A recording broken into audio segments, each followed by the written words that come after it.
Today's story is Coco's Sweet Shop by Heather Dakota, illustrated by Dubravka Kolanovich. And good readers love to predict what's going to happen in the story. What do you guess is going to happen in today's story, Coco's Sweet Shop? I think she'll be selling food. Oh, you think the bear is going to be selling food? That'd be sweet food. Oh, sweet food. That's a good prediction. Good. What do you think's going to happen? Really good. If you get a sprinkle, you have to get a phone. Okay, well, let's find out if your predictions are correct. Deep in Everberry Forest, Happy Hollow was once the happiest town. Children laughed and played. Neighbors visited to share sweet treats and their favorite stories. Since Mayor Pratt took charge, everything changed. He made sure no one had time for anything but work and chores. No fun, no sun, and no dessert. That's not fair. That's not nice. But something was stirring in the middle of town. A new neighbor was moving into an old storefront on Walnut Square. Coco Bear had found the town on a map and thought, Happy Hollow. Yes, that sounds like the perfect place to set up my new sweet shop. if someone was opening up a sweet shop in your town, how would you feel? I would feel happy. You would feel happy? But look at these two walking by. Do they look like they're happy? No. Yeah, they look a little worried even, don't they? I wonder why. Me too. You too? All right, let's find out. Mayor Pratt looked out over the town square, as he did every morning, to watch the people of his town as they went about their day. Well, well, well, what do we have here? A sweet shop, eh? Constable Weasel was there too, just to make sure no one broke the rules. Do you remember what the rules are, Mayor Pratt? What did he say? What did Mayor Pratt? He said no fun, no sun, and no dessert. and only work. Yes, Mr. Mayor, that is what it looks like, sir. Constable Weasel answered nervously. I will go and shut it down right now. No, Constable, that won't be necessary. The good people of Happy Hollow know my rules, so I think they will help our new resident learn how things work here. Of course, sir. Constable Weasel replied.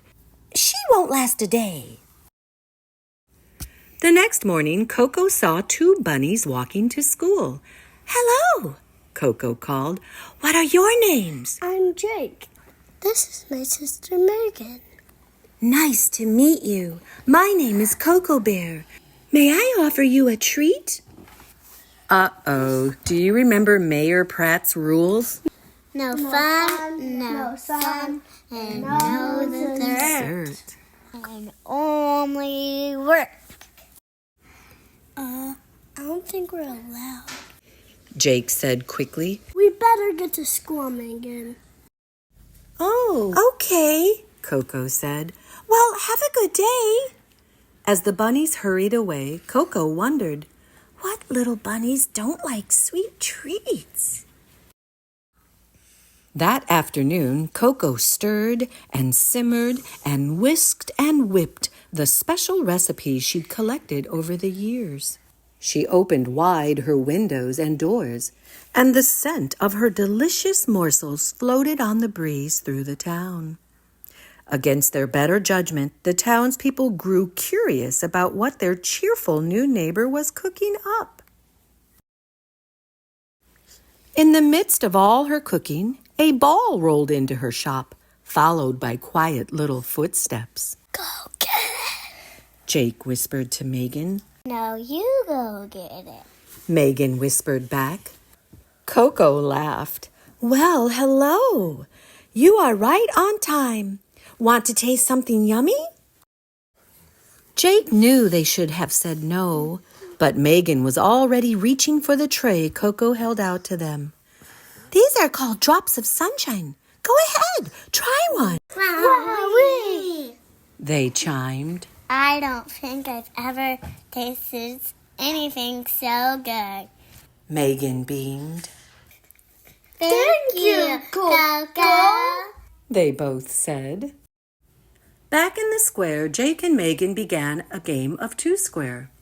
The excitement of tasting the drops of sunshine must have gotten the best of them. Laughter and silliness overtook them, and the ball flew out of Jake's hand and into the fountain. Splash! Water went all over Mayor Pratt and Constable Weasel. What has gotten into you kids? Mayor Pratt yelled. Have I not made it clear? No roughhousing in the square. Yes, Mr. Mayor. The bunnies replied.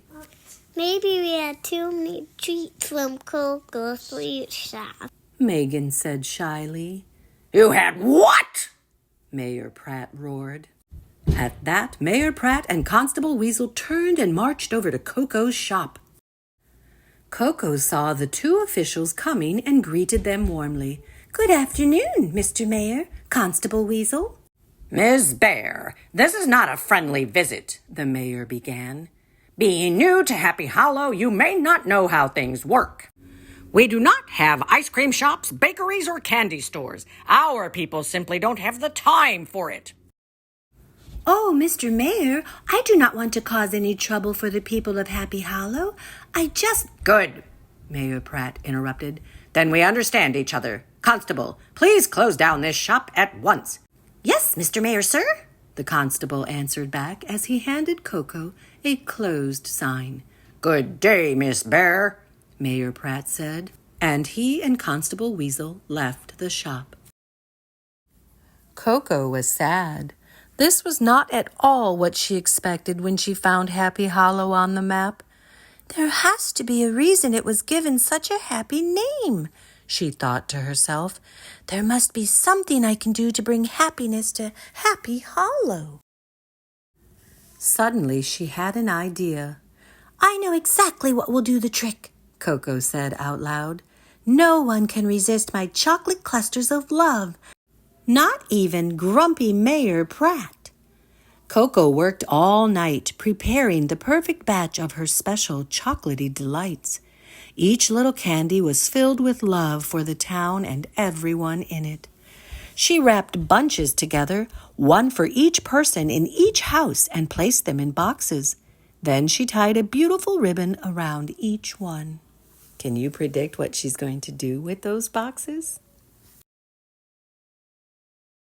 Late that night, Coco tiptoed through the town with her candy gifts. She placed one on each doorstep.